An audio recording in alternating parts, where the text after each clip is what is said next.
At one end of the Mediterranean, at the meeting point of 3 continents, lies the island of Cyprus. One day, about 3,500 years ago, the goddess Aphrodite rose out of the sea near the rock of Romeos and adopted Cyprus as her birthplace.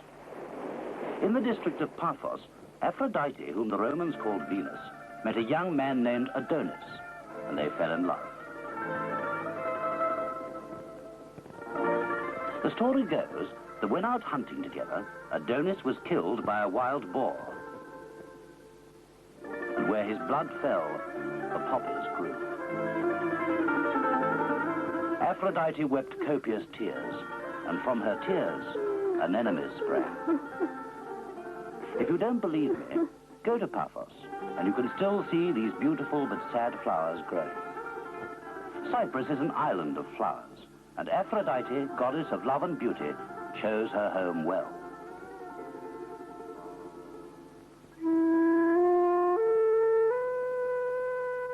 The early settlers were a primitive farming community, dating back nearly 6,000 years before Christ. They were a simple people, living in these beehive-shaped houses at places like Hierakontia. Although we think of them as primitive, they developed a surprisingly high standard of culture.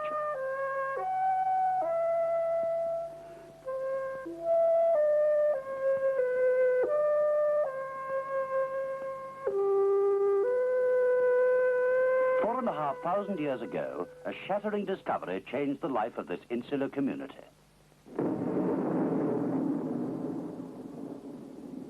Man discovered copper. Kypros, the Greek word for Cyprus, means copper, though which came first, nobody knows.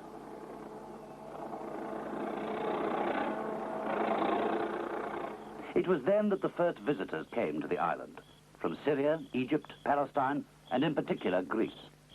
The Greek city of Mycenae was spreading its light and its culture over the whole of the Mediterranean. This drinking cup is nearly 4,000 years old. The Greeks founded 9 city-states in Cyprus, among them Salamis and Curium. Trade flourished, and the tourists arrived. I went on a pilgrimage to the temple of Aphrodite in Paphos, both near to the spot where the goddess was born. I stayed the night in Curium and saw the sanctuary of Apollo. The next day I saw a play in the theatre there. It was well done, but I'd already seen the piece in Athens. The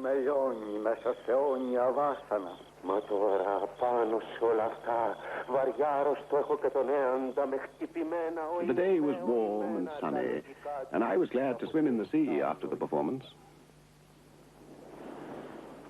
But the wealth of Cyprus was too tempting for her neighbors. The whole of the Middle East looked towards the island. First came the Assyrians, then the Medes, the Babylonians, and the Egyptians. All these people brought not only their armies, but their culture as well. In 546 BC, the Persians became masters of the Middle East, including Cyprus. But the Cypriots have always loved their freedom, and the feeling of rebellion against their overlords was everywhere.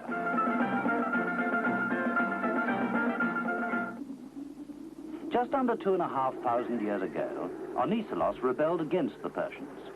A battle raged here in the plains of Salamis, in which Oniselos was killed.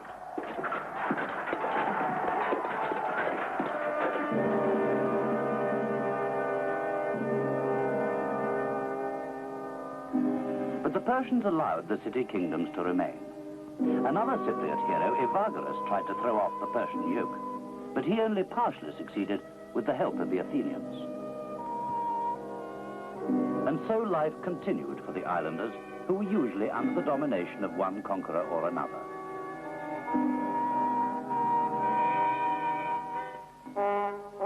It was Alexander the Great of Macedon who finally put an end to the Persian rule in Cyprus.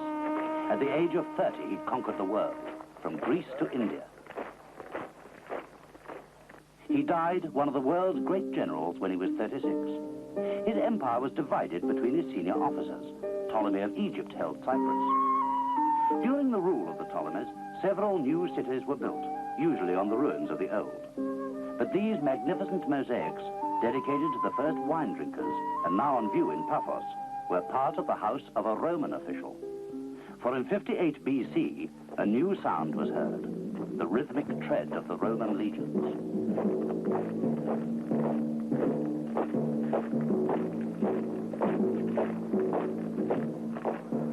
The power of Rome reached Cyprus. Listen to a Roman traveler. So I begin my journey through our great empire here on the island of Cyprus. It's a very beautiful island, and the Cypriots are warm and friendly.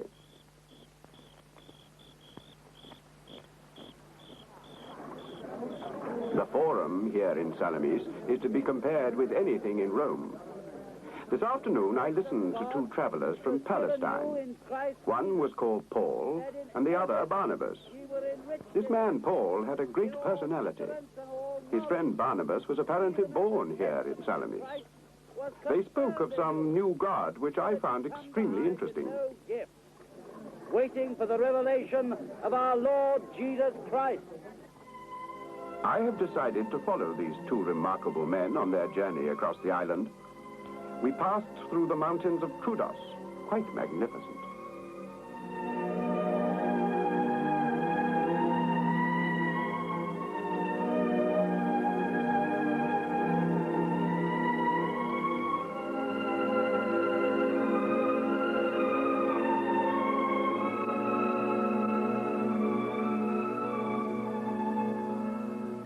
And so on we go to Paphos, where Paul and Barnabas visited the provincial governor, Sergius Paulus.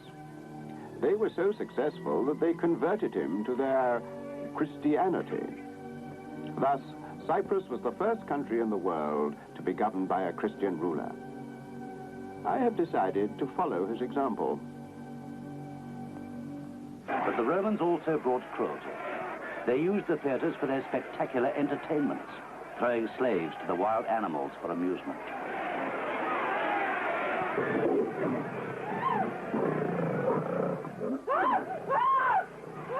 The theater of Sophocles ran with blood, not words.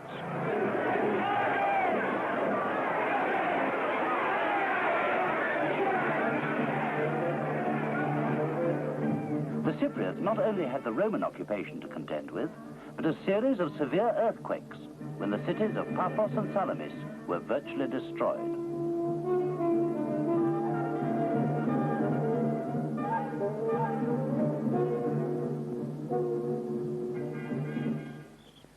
By 395 AD, the Roman Empire had been divided, and Cyprus was part of the Byzantine Empire. This was the era of Byzantine art. All over the island, you can see these beautiful churches, some small, some big, but all richly decorated inside.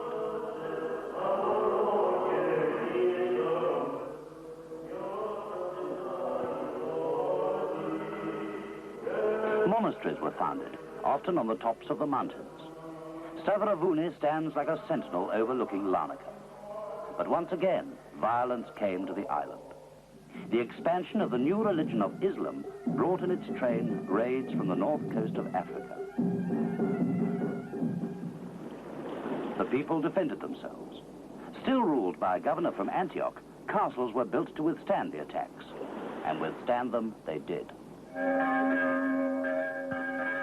Cyprus became a stronghold of Christianity.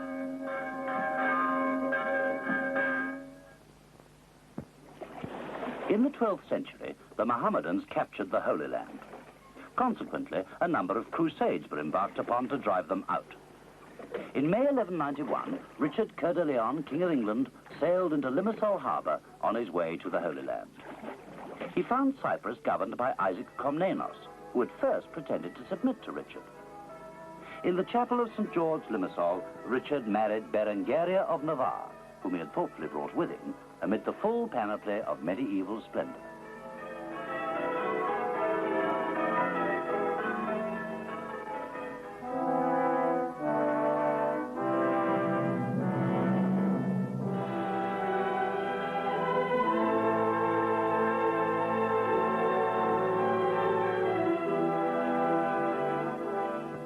I think we Crusaders all enjoyed our stay on the island of Cyprus.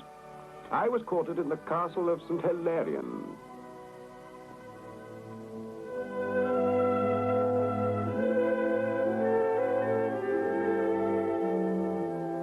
Mind you, it was not all peaceful, and Richard had to deal with Isaac Komnenos, who we all thought to be on our side at first.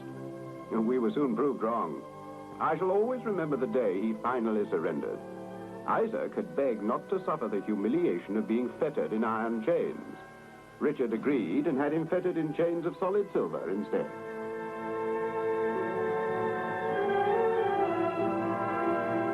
Crusading was an expensive business, and in order to raise money, Richard was forced to sell the island for 100,000 gold besants to the Knights Templar.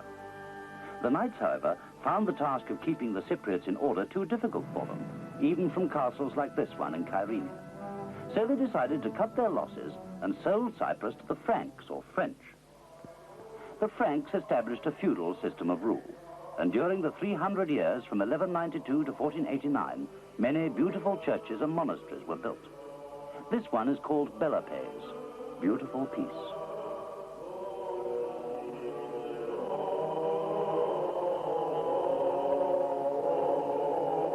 The Franks became kings of Cyprus, but were also crowned kings of Jerusalem in their cathedral in Famagusta. It was during this time that the Knights of St. John set up their headquarters in the Colossi Castle near Limassol.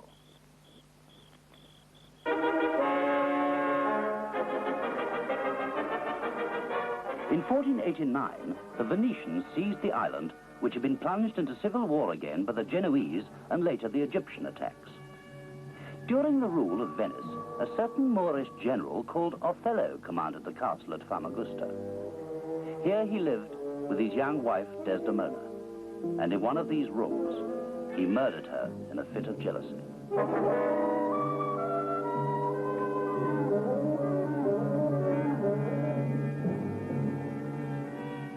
In 1571, another people decided that they wanted Cyprus. The Turks from the north invaded and conquered the island, after an heroic resistance by the Venetians and the Greek population.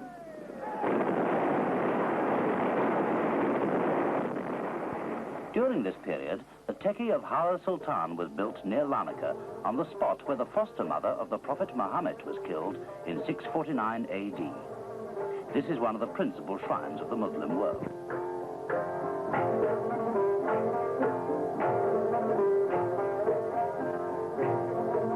The Turks ruled for 300 years. There were many rebellions during this period, one being led by the Turkish governor, who defied even the Grand Vizier's orders as to the limits of taxation. The prosperity of the island gradually declined.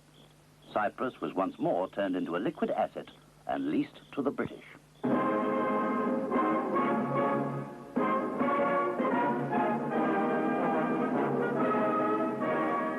Disraeli was able to say to the British Parliament, I bring you peace with honor. By honor, he meant Cyprus. As Turkey was on the opposing side to Britain in the First World War, the British government decided to stop paying rent, and the island became a crown colony in 1925. The Second World War brought more tragedy, and the Cyprus volunteer force lost many gallant soldiers on the Allied side.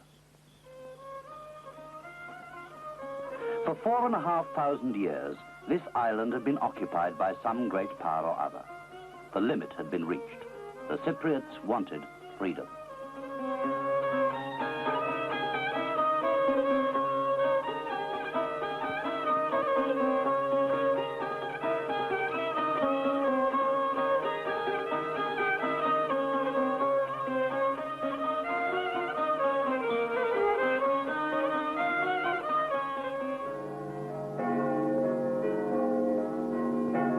Republic of Cyprus came into being on August the 16th, 1960, with Archbishop Makarios as its first president.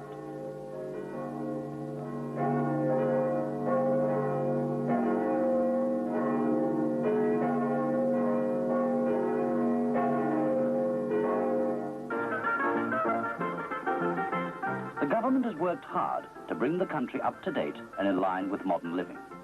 Agriculture had to be re-equipped. The grapes, which grow in profusion all over the island, have helped to make Cyprus one of the leading exporters of wine.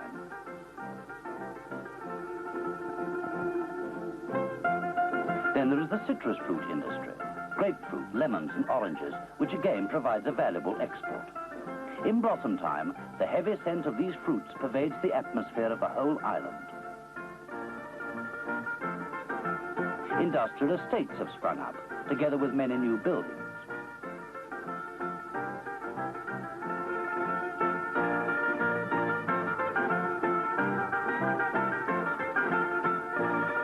Reservoirs have been constructed. Asbestos, copper and chrome, which in the old days attracted conquering armies, now attract buyers from all over the world. The textile industry is flourishing.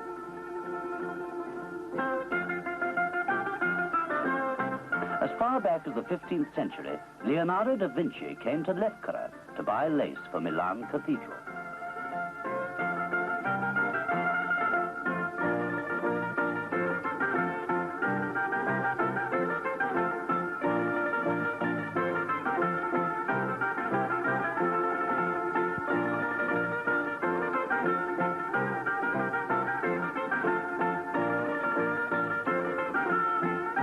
And so the travellers have come back to Cyprus, not as conquerors, but as tourists.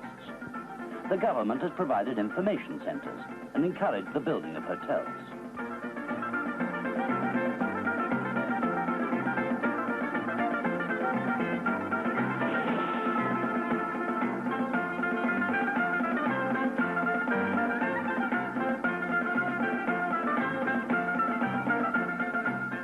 April the 12th.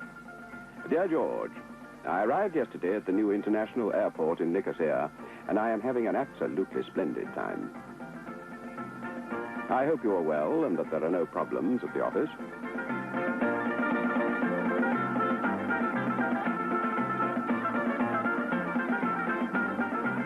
This morning I skied on the snows of the Troodos Mountains, and this afternoon sailed on the sea near Limassol. At the moment I am sitting on the beach getting gloriously brown. Regards, Harry.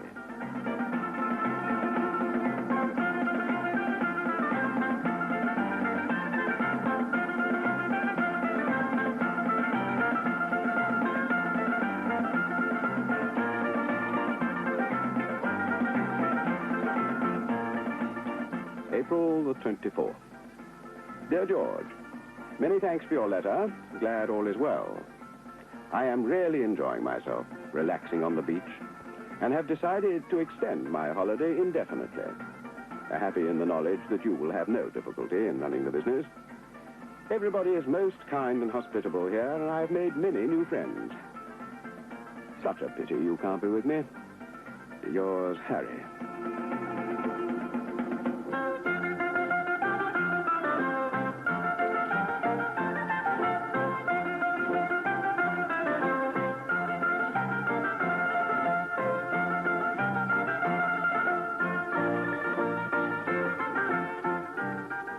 Being a crossroads of civilization may sometimes be uncomfortable, but the island of Aphrodite has learned many secrets in her time, the most important being laughter.